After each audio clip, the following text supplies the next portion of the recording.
Good morning, class. Today we will learn CPM, chapter number 8, Safety Management.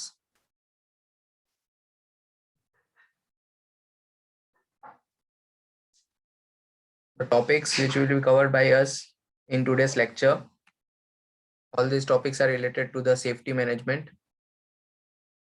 causes of accident, safety equipment, safety measures for scaffolding, ladders, during excavation, during demolition, erection of steel structure, during piling and other deep foundations, for bituminous work also, and for erection of concrete frame structures also. All the safety measures we will see in this lecture. Starting with 8.1, causes of accident. हम सबको पता है कि different types of causes होते हैं accident के. तो firstly planning and organisation के थ्रू, कि प्लानिंग और ऑर्गेनाइजेशन में क्या रीजंस हो सकते हैं जिसकी वजह से एक्सीडेंट होते हैं. तो डिफेक्ट्स इन टेक्निकल प्लानिंग में कोई डिफेक्ट होगा तो एक्सीडेंट होने के चांसेस है. Then fixing unsuitable time limit होगा. जैसे डे वर्क में एक्सीडेंट होने के चांसेस कम होते हैं, नाइट में ज्यादा होते हैं. तो ट्राई करना चाहिए हमें कि नाइट में हमारा वर्क कम से कम हम शेड्यूल कर सके. Okay. Then assignments of work to inconvenient contractors. Contractors है जिनको नॉलेज कम है, एक्सपीरियंस कम है, उनको अगर हम वर्क असाइन करेंगे तो बट ऑब्वियस है कि उनसे कुछ ना कुछ मिस्टेक्स होंगी और वो मिस्टेक्स की वजह से एक्सीडेंट कॉज हो सकते हैं. इनसफिशिएंट और defective supervision of the work बराबर नहीं हो सकता है तो प्रॉब्लम हो सकता है एक्सीडेंट्स के. Then lack of cooperation between different traders. जो ट्रेडर्स है उनके बीच में कोऑपरेशन कम है तो उसके वजह से भी एक्सीडेंट के चांसेस होते हैं. Second, executive of work. तो वर्क के टाइम पे क्या क्या रीजंस होते हैं जिसकी वजह से एक्सीडेंट्स होते हैं. तो construction defects. Okay. Then unsuitable material use, जो है मटेरियल का, वो अनसूटेबल मटेरियल का यूज कर रहे हैं हम लोग. Okay. Then defective processing of material. Processing है वो डिफेक्टिव है. ठीक है कि कोई मेथोलॉजी है उस वो परफेक्टली हम लोग फॉलो नहीं कर रहे तो उसकी वजह से एक्सीडेंट होने के चांसेस होते हैं. देन थर्ड, इक्विपमेंट्स की वजह से क्या क्या प्रॉब्लम्स होते हैं एक्सीडेंट के लिए. तो लैक ऑफ इक्विपमेंट हमारे पास कम है तो जैसे सेफ्टी मेजर्स हमने यूज नहीं किए. देन अनसूटेबल इक्विपमेंट्स, गलत इक्विपमेंट्स है, डिफेक्ट है इक्विपमेंट में. लैक ऑफ सेफ्टी डिवाइसेस नहीं, ऑलरेडी मैंने आपको मेंशन किया. Then use of unsuitable material, वापस सेम, कि अनसूटेबल मटेरियल को हम लोग यूज कर रहे हैं तो उसकी वजह से एक्सीडेंट हो सकते हैं. Then fourth, management and conduct of work. Management और कंडक्ट ऑफ वर्क की वजह से क्या प्रॉब्लम आ सकते हैं. तो इनएडिक्वेट प्रिपरेशन ऑफ वर्क. ठीक है कि वर्क जो करने वाले हैं, हाँ, उसकी प्रिपरेशन परफेक्टली नहीं हुई है. देन इक्विपमेंट्स है उसको अच्छे से एग्जामिन नहीं किया गया, उसको मेंटेन नहीं किया गया है. देन जो इंस्ट्रक्शंस दे रहे हैं सुपरवाइजर्स वो बराबर नहीं है. अनस्किल ऑपरेटर्स है. इनएडिक्वेट सुपरविजन है, कि सुपरविजन जो है वो परफेक्ट लेवल पे नहीं है. तो मीन्स मैनेजमेंट के तरफ से अगर कुछ प्रॉब्लम्स होती है तो उस वजह से भी एक्सीडेंट होने के चांसेस होते हैं. Then workers behaviour. अब वर्कर्स के बिहेवियर की वजह से भी कभी कभी एक्सीडेंट होते हैं.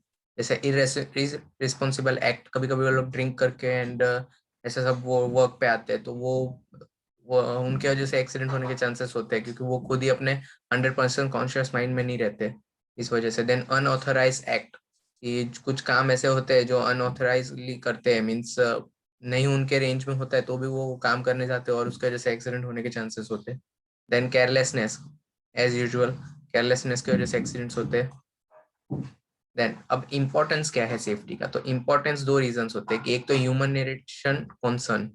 ह्यूमन नेरेशन कॉन्सर्न का मीनिंग क्या है कि कोई भी एक्सीडेंट होता है तब सबसे पहला प्रॉब्लम क्या होता है कि या तो कोई वर्कर या जो भी हमारे एम्प्लॉय है, लेबर्स है, उनके या तो लाइफ मीन्स डेथ हो सकती है या तो फिर वो इंजर्ड हो सकते हैं. दोनों रीजंस में अगर आप पैसे देके उसको मैनिपुलेट करने की कोशिश करेंगे तो नहीं पॉसिबल है, क्योंकि पैसे से हम कोई की लाइफ नहीं खरीद सकते, सेम एज इंजरीज नहीं कर सकते क्योंकि उनके इंजरीज के साथ या उनके डेथ के साथ उनकी फैमिली भी रिलेट होती है. तो इसकी वजह से ह्यूमन कंसर्न बहुत इंपॉर्टेंट चीज होती है. सेकेंड होता है इकोनॉमिक रीजंस. तो economic reasons in the sense कि अगर कोई भी कॉन्ट्रैक्टर है, अगर वहां पे अगर कोई प्रॉब्लम हुआ, उनके साइड पे कोई एक्सीडेंट हुई, तो उसके वजह से उनको क्या होता है कि फाइनेंशियली भी वो लॉस इशू होता है. भले उन्होंने इंश्योरेंस लिए हो, ठीक है, डिफरेंट टाइप्स ऑफ इंश्योरेंस वो इशू करवा के रखते हैं, बट देन ऑल्सो उनको अपने जेब से भी कुछ ना कुछ पैसे तो खर्च करने ही पड़ते हैं। ओके, सो दो रीजंस है जिसके वजह से जो सेफ्टी है वो बहुत इंपॉर्टेंट है on construction site. Then safety equipments, second topic. तो सेफ्टी इक्विपमेंट्स कौन से होते हैं, तो उसके नाम लिखे हुए हैं कि हेलमेट, ठीक है, गम बूट, एप्रॉन। एप्रॉन मीन्स जो आप कपड़े पहनते हैं ऊपर से, वो आपका एप्रॉन बोलते हैं। Safety belts, already know. Gloves, goggles, portable light और लालटेन। तो लाइट्स तो अब हेलमेट्स में मोस्टली फिट होके आने लग गए, तो वो। देन सेफ्टी सैंडल्स, शूज पहने या सैंडल्स मीन्स जो भी सेफ रहना चाहिए हमारा फीट भी। Then fire extinguisher, first aid box, most important. Okay, then 8.3 safety measures for scaffolding. Scaffolding means कौन सा, कि जब भी हम लोग कोई प्लास्टर या ऐसा वर्क करते हैं एलिवेशन पार्ट में, तो हम लोग पूरा वहाँ पे स्केप फोल्डिंग मीन्स वहाँ पे बैम्बूज यूज करके पूरी ग्रिड रेडी करते हैं, जिसमें हम लोग लेबर्स खड़े होकर वर्क करते हैं। वो जो पूरा ग्रिड रहता है उसको हम बोलते हैं स्केप फोल्डिंग। तो स्केप फोल्डिंग के टाइम पे हमें क्या क्या मेजर्स को ध्यान रखने, तो वो यहाँ पे नोट डाउन किया गया है। Should be securely supported or suspended and properly strutted or braced to ensure stability। जो scaffolding है वो परफेक्टली सपोर्टेड होना चाहिए, और उसके जो मींस डिफरेंट बाम्बूज को जो हमने कनेक्ट किया है, तो वो कनेक्शन भी एकदम परफेक्ट होने चाहिए ताकि स्टेबिलिटी प्रोवाइड कर सके। The vertical standard should be embedded into the ground sufficiently deep so that they may withstand the load coming on them। जो वर्टिकल स्टैंडर्ड्स है मीन्स कि वर्टिकली जो भी हमारा ग्राउंड में, अगर एक बाम्बू को हम लोग ग्राउंड में सपोर्ट करते हैं, तो उसको कुछ सफिशिएंट डेप्थ तक हमें उसको प्रोवाइड करना चाहिए, ताकि जो लोड आ रहा है वो विथस्टैंड कर सके, मीन्स वो लोड को एब्जॉर्ब कर सके, अगर हमने उसको परफेक्टली वर्टिकली बैलेंस किया है तो। And third, various stages of construction should be erected at convenient height. जो हमारा डिफरेंट स्टेज आता है, ठीक है, कंस्ट्रक्शन का, वो एक कन्वीनियंट हाइट तक होना चाहिए, ना कि कोई कन्वीनियंट हाइट की लिमिट से ऊपर होना चाहिए। Then all scaffolding and working platform should be securely fastened to the building structure.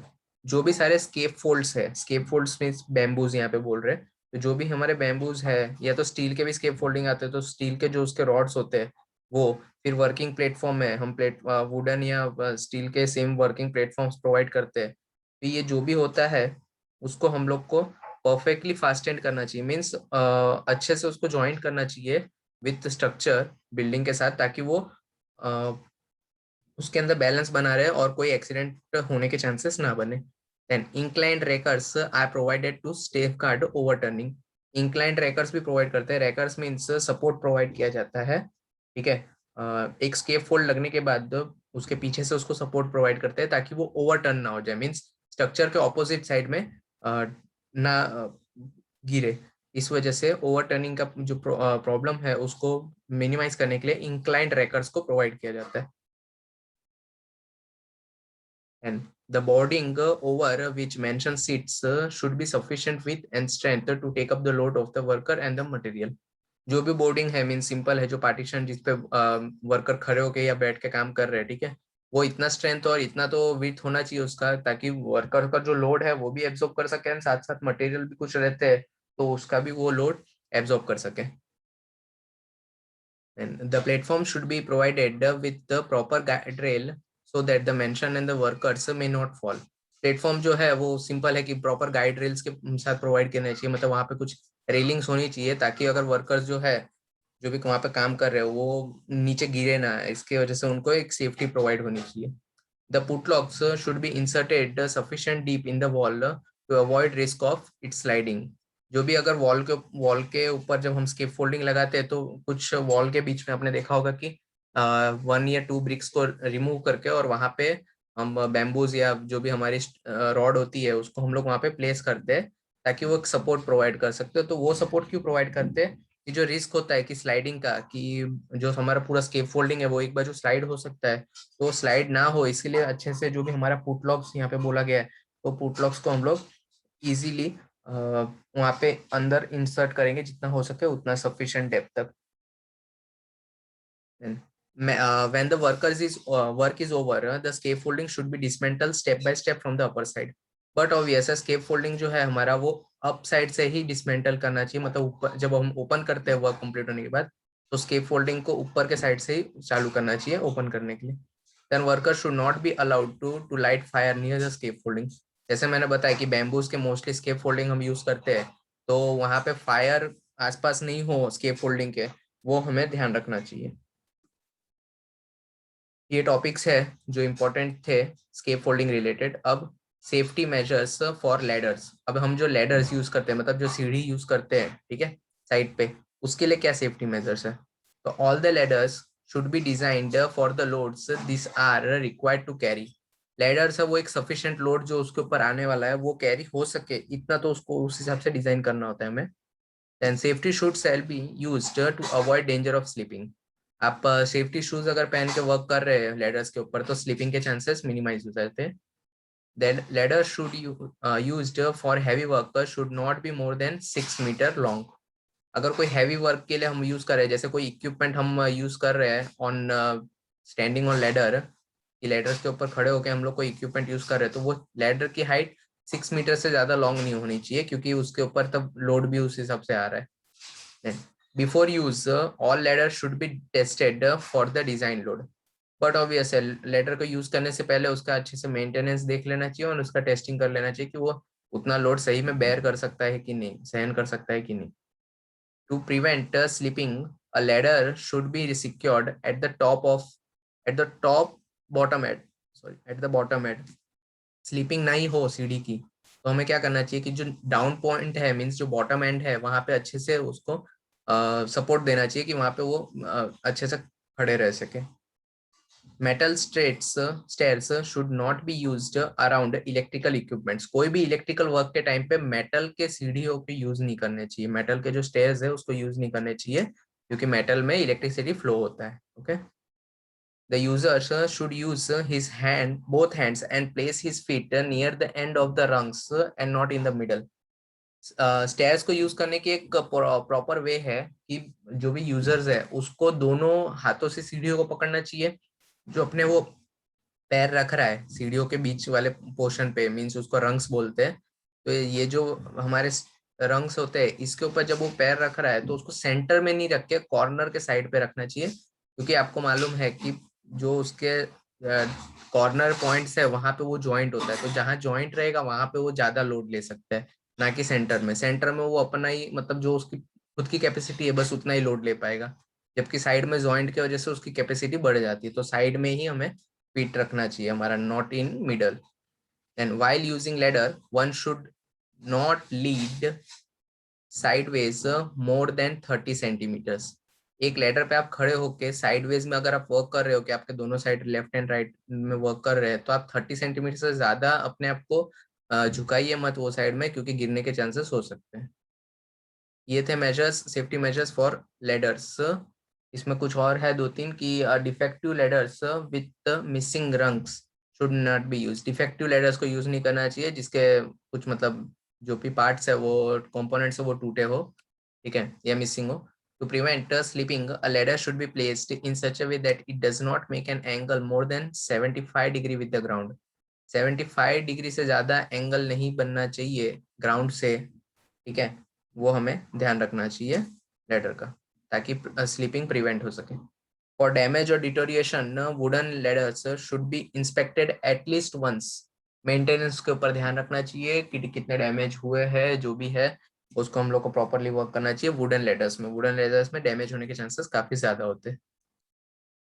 Then next topic, safety measures during excavation. Excavation के टाइम पे क्या सेफ्टी मेजर्स होने चाहिए, मीन्स हम लोग जो भी खड्डे करते हैं ग्राउंड में, उस टाइम पे हमें क्या ध्यान रखना चाहिए, किन किन बातों पे ध्यान रखना चाहिए, वो हमें यहाँ पे डिस्कस करेंगे. Before doing the excavation work, complete knowledge of underground structure is essential. जो भी एक्सकवेशन वर्क हम कर रहे हैं, सपोज आप कोई भी एक साइट के ऊपर डिगिंग करने वाले हैं और वहां पे आपको अंडरग्राउंड नॉलेज तो होनी चाहिए, क्योंकि अगर वहां पे कोई वाटर सप्लाई लाइन है या गैस लाइन है या सीवर लाइन है, ठीक है, तो उसको आप लोग ब्रेक कर सकते हैं, ठीक है ना. उसकी वजह से आपका काम भी बढ़ जाएगा, आपका फाइनेंशियली भी प्रॉब्लम आ सकते हैं, ठीक है. तो ये सब चीज पे फोकस रखना चाहिए कि जो भी हमारा अंडरग्राउंड स्ट्रक्चर है पहले से, उसकी एक बार नॉलेज निकाल लेना चाहिए before excavation. Then safety helmets should be worn by all the persons entering in the trench.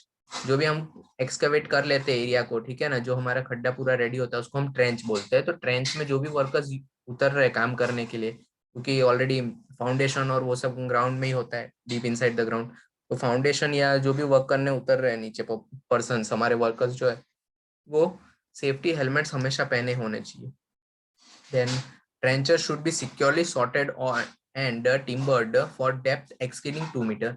2 metre से अगर ज्यादा गहरा खड्डा है तो जो भी उस पूरा ट्रेंच है, मीन्स जो पूरा खड्डा है, उसको चारों तरफ से अच्छे से टिमरिंग कर देना चाहिए, मीन्स वेल सपोर्ट दे देना चाहिए सॉइल को, ताकि वो सॉइल अंदर वापस ना गिरे। Then excavated material should be kept from the edge of the trench in order to prevent sliding of sides of trench. Trench की जो साइड्स है वो स्लाइड ना हो, इसके लिए हमें क्या करना चाहिए कि जो एक्सकवेटेड मटेरियल होता है, जो भी हम सॉइल निकालते हैं ग्राउंड में से, उसको हम लोग कॉर्नर पे ना रख के थोड़े उसका डिस्टेंस लेके ट्रेंच से थोड़े दूर रखना चाहिए हमें उसको, ताकि वो वापस अंदर गिरने के चांसेस ना हो। Then heavy equipment such as excavating machineries, truck, dumper should be kept away from the excavated site at a distance not less than the depth of the trench. एक ट्रेंच की जितनी डेप्थ होती है ना, उतने distance से दूर हमारा कोई भी मशीन होना चाहिए, भले वो हमारा एक्सकेवेटिंग मशीनरी हो, ठीक है ना, बुलडोजर हो या ट्रक हो या डंपर्स हो, वो कितना डिस्टेंस पे होना चाहिए, तो उसका कुछ एक पर्टिकुलर जो ट्रेंच की डेप्थ है उससे तो ज्यादा ही होना चाहिए, उससे कम डिस्टेंस पे तो पास में नहीं होना चाहिए। Okay. At night excavated area should be adequately lighted. But obvious है कि नाइट के टाइम पे अगर हम कोई भी ऐसे ही ओपनली ग्राउंड को एक्सकवेट कर दिया और हमने उसको ऐसे ही छोड़ दिया है, तो वो प्रॉब्लमेटिक हो सकता है, कोई वहां पे गिर सकता है, कोई कार वहां पे एक्सीडेंट हो सकती है। सो हमें वहां पे एडिक्वेट लाइटिंग प्रोवाइड करनी चाहिए, ताकि आने जाने वाले को दिखे कि वहां पे हाँ कुछ वर्क हुआ गया है। एंड बैरिकेड्स भी हमें प्रोवाइड करने चाहिए। The workers should be spaced so that they are not wounded by the tools of the fellow workers while doing excavation work. जो वर्कर्स है वो थोड़ा दूर दूर वर्क करने चाहिए, क्योंकि दूसरे वर्कर के एक्सकेवेटिंग के जो टूल्स है उसके वजह से एक वर्कर के एक्सकेवेटिंग टूल के वजह से दूसरे वर्कर को चोट लगने के चांसेस हो सकते हैं, वुंड हो सकता है, उनको इंजरीज हो सकती है। तो वो इंजरीज नहीं हो, इसके लिए वर्कर्स के बीच में अच्छे से स्पेस होना चाहिए during excavation work. Then safety measures for demolition of the building. Demolition मतलब क्या होता है, कोई भी बिल्डिंग है जो स्ट्रक्चर खड़ा है उसको हम लोग जब पूरा कोलैप्स करवाते हैं, पूरा मतलब तोड़ते हैं, ठीक है ना, तो उसको हम बोलते हैं डेमोलेशन। डेमोलेशन के इन द सेंस में हमें क्या क्या सेफ्टी मेजर्स पे ध्यान रखना चाहिए उस टाइम पे। On every demolition work danger sign should be provided all around the structure and doors giving access to the structure. जो भी हमारा स्ट्रक्चर है उसके आसपास के जगह पे, ठीक है, जहां से कोई एंटर हो रहा है, ठीक है, या कोई सिंपल वॉल्स है वहां पे, ठीक है, तो वहां पे हमें डेंजर साइन प्रोवाइड कर ही देना चाहिए कि यहाँ पे डिमोलिशन वर्क होने वाला है या हो रहा है, ताकि वहां पे कोई थर्ड पर्सन नहीं एंटर हो जिसकी वजह से उसको इंजरीज हो सके। Then during night time red light should be place around the barricades and entries of unauthorized person restricted. Unauthorized person की एंट्री को रिस्ट्रिक्टेड करना चाहिए नाइट के टाइम पे भी, और रेड लाइट को प्रोवाइड करना चाहिए बैरिकेड्स के पास में, ताकि जो भी वहां पे लोग आ रहे हैं वो रेड लाइट को देख के समझ सके कि यहाँ पे जाना खतरा है। At the time of the demolition work, workers should use all safety appliances such as helmet, goggles, gloves, etc. Demolition के वर्क के टाइम पे जो भी वर्कर्स है वहां पे उनको हेलमेट, ग्लव्स और गॉगल्स ये तो हमेशा पहने ही रखना चाहिए। Okay.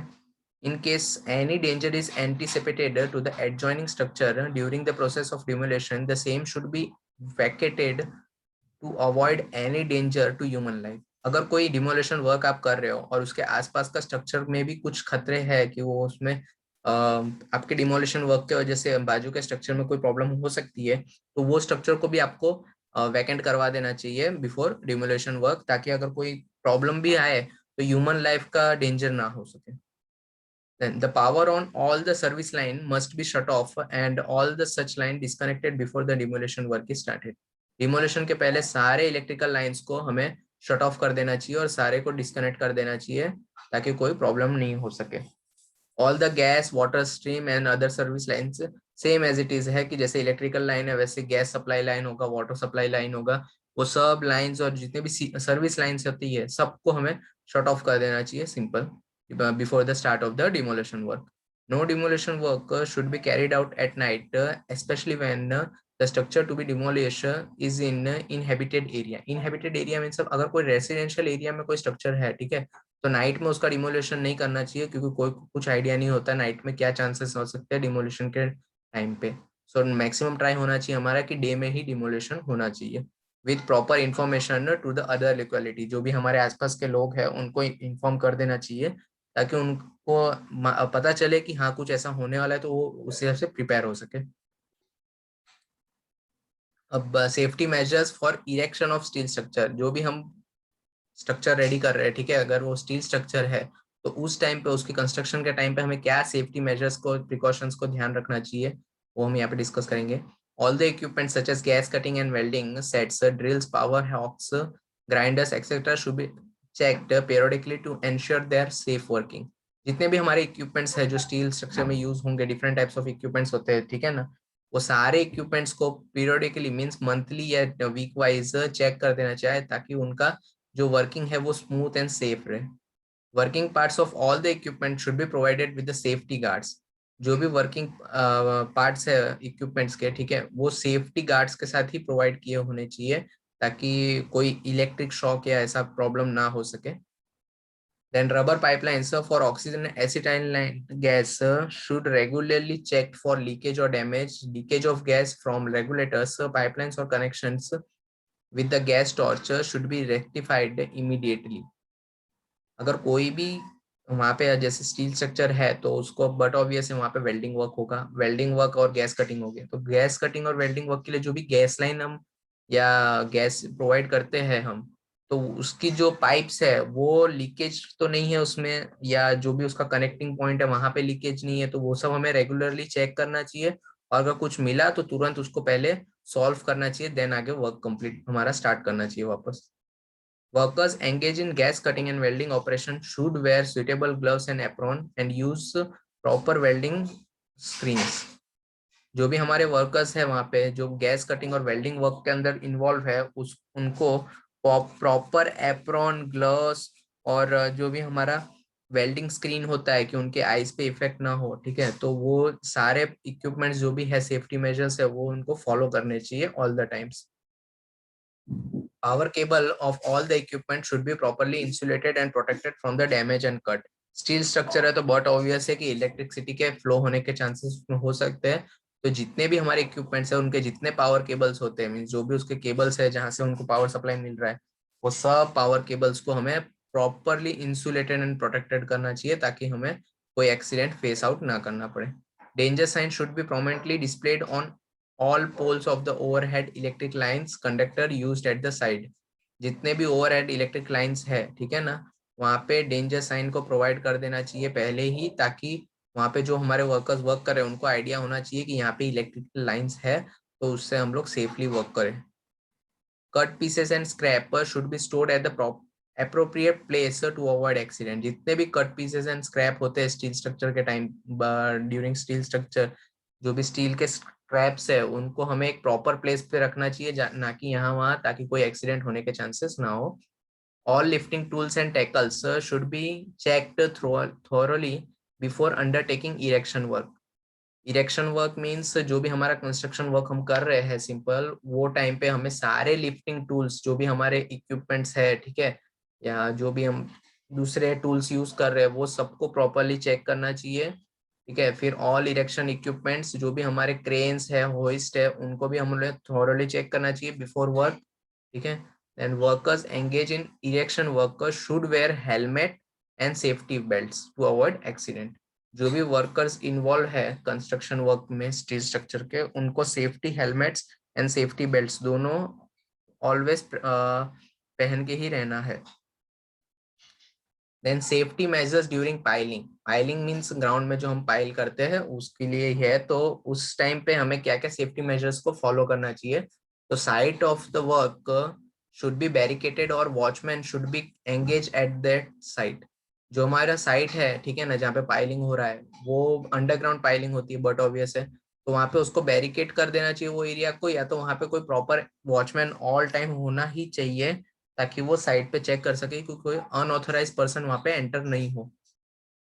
If work is to be carried out at night, minimum 100 lusk illuminance light should be used. 100 lusk millions illuminance light should be use होने चाहिए कब, अगर वर्क हमारा नाइट टाइम पे हो रहा है तो मीन्स लाइटिंग फैसिलिटी अच्छे से प्रोवाइड करनी चाहिए।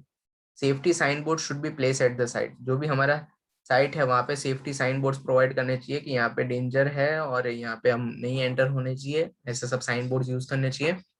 And before starting the work, a complete knowledge of underground structure, basically underground में आप वर्क करने जा रहे हैं तो आपको पहले जो वहाँ पे एग्जिस्टिंग स्ट्रक्चर्स है, ठीक है ना, जैसे वाटर सप्लाई लाइन है, गैस लाइन्स है, तो वो सब के नॉलेज आपको पहले से ही होने चाहिए, ताकि आप वर्क करते टाइम पे वो सब स्ट्रक्चर में कोई डिफेक्ट ना करे। Safety equipments like safety helmet, safety shoes, safety belts should be kept at the site and should be used as and when required. Safety helmet, shoes, belt, ये सब हमें साइट पे अवेलेबल होने चाहिए और यूज करते रहने का है हमारे जो भी वर्कर्स हैं उनके थ्रू, जब भी रिक्वायर्ड है वहां पे। First aid box should be kept at the site, first aid box always site पे होने ही चाहिए। Pile drivers should not be kept near electric lines. Pile drivers means जो भी हमारा मैकेनिज्म होता है, जो हमारी मशीन्स होती है जो पाइलिंग में यूज होती है, उसको हम पाइल ड्राइवर्स बोलते हैं, तो वो इलेक्ट्रिक लाइन के पास नहीं होना चाहिए, ठीक है। एंड वो भी जो भी हमारा पाइल ड्राइवर्स है वो वुडन प्लेटफॉर्म पे होना चाहिए या तो कंक्रीट पाइल के ऊपर होना चाहिए, ताकि वो स्टेबल रहे, ठीक है। कंटिन्यूअस मेंटेनेंस उनका नेसेसरी है, हमारे जितने भी पाइल ड्राइवर्स है, मशीनरीज है, उसका कंटिन्यूअस मेंटेनेंस हमेशा जरूरी है। जो भी पाइल ड्राइविंग हैमर है, जो हैमर हम यूज करते हैं जिसका जैसे पाइल को हम ग्राउंड में इंसर्ट करते हैं, ठीक है ना, प्रेशर देके, लोड देके, तो वो हैमर को हमेशा ड्रॉप डाउन पोजिशन में, मीन्स अगर वर्क नहीं हो रहा है तो हैमर हमेशा ग्राउंड से टच होना चाहिए, ना कि एयर में होना चाहिए, ठीक है, ताकि उसके नीचे कोई आके उसको लगे ना, तो इसलिए हमें उसको ग्राउंड पे स्टेबल करके रखना चाहिए जब अगर काम हम नहीं कर रहे।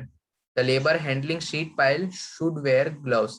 शीट पाइल जो हम यूज करते हैं अगर, तो जो भी लेबर्स उसको यूज कर रहे हैं उनको ग्लव्स हमेशा पहने ही रखना है। The holes for board pile should be close eight top properly. जो भी अगर बोर्ड पाइल्स है, बोर्ड मीन्स कि बोरिंग करके और उसके बाद हम पाइलिंग करते हैं, ठीक है, तो वो जो बोरिंग के टाइम पे जो हम एक्सकवेशन किए हैं तो वो होल को हमें प्रॉपरली कवर करना चाहिए टॉप पे से, ताकि इफ वहां पे जब तक वर्क हमारा चल रहा है तब तक कोई पर्सन को वहां पे इंजरीज नहीं हो। Then safety measures for hot bituminous work. अब बिटुमिनस पेवमेंट तो आपको मालूम ही है कि बिटुमिनस रोड बनते हैं, तो उस टाइम पे जो भी ये वर्क होता है तो उसमें हमें क्या सेफ्टी मेजर्स को ध्यान रखना है। तो stock of fire extinguisher and first aid kit are necessary at site.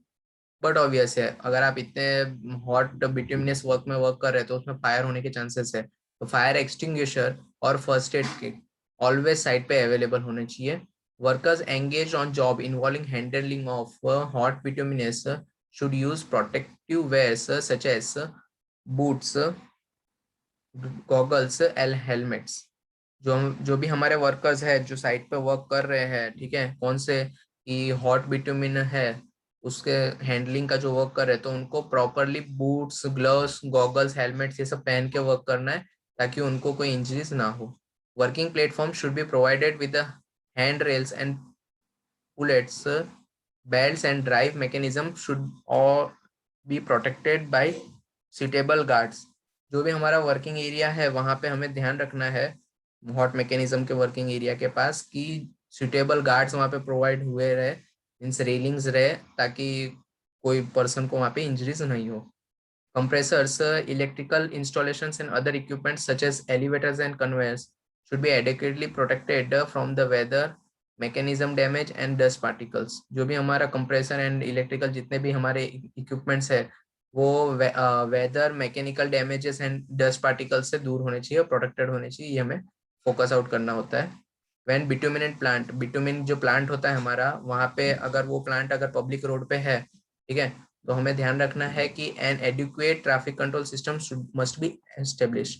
इनसे एक proper traffic control system establish हो, ताकि बिटुमिन के प्लांट के वजह से दूसरे जो पब्लिक है वहां पे जो क्रॉस हो रहे हैं वो पब्लिक रोड पे से उनको प्रॉब्लम नहीं हो। At the time of the strong wind और cyclone the work should be stopped to avoid danger of fire. Hot bitumen है, अगर उसको एयर या साइक्लोन का जो स्ट्रॉन्ग विंड्स होती है वो अगर लगेंगे, बट ऑब्वियस है फायर होने के चांसेस हो सकते हैं कि बिटुमिन उड़ के कोई दूसरे प्लेस पे जाए और वहां पे फायर कैचअप कर सके, तो इसलिए हमें वो टाइम पे वर्क को स्टॉप कर देना चाहिए। When work is in progress sign boards indicating bitumen work in progress should be place at the end of the road section.